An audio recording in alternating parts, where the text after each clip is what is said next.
Let's talk about pages and profiles on Google+. Yes, I know everybody hates Google+, but we have to talk about it because it is important and confusing. What's the difference and what does it have to do with YouTube? The story begins with a Google account. When you sign up for one, you get access to various products such as Gmail, Blogger, Calendar, and so on. You also get a Google+ profile. This Google+ profile represents you as a person. It is your personal identity on Google+.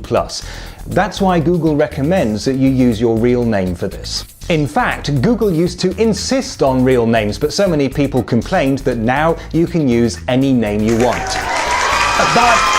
But it's still important to remember that despite that, a Google+ profile represents a person. This Google+ profile comes with a YouTube channel, which you can activate and use if you want. You don't have to, and then nobody needs to know it's there. But if you do use it, then you should treat it as your own personal channel, because it's going to stay connected with you forever.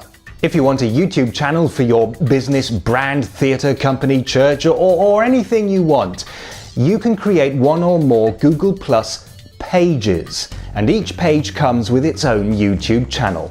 So now your profile, that's you, owns and manages a number of pages. That's very important for organizations. A common question on the YouTube help forums goes like this. I run a company.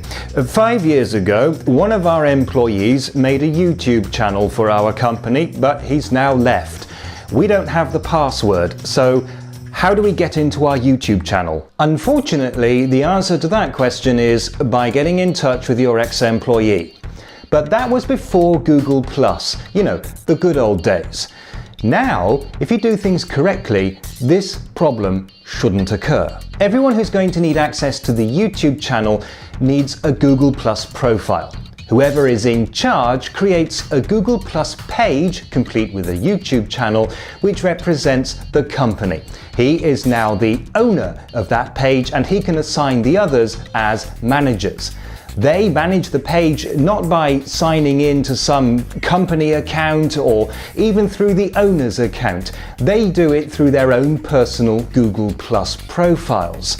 If the owner leaves the company, then he can simply transfer ownership of the page with its YouTube channel to one of the other managers. So, a profile represents a person. Your Google+ profile stays with you because it is you.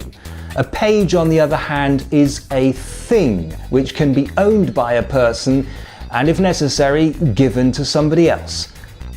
Does that make sense?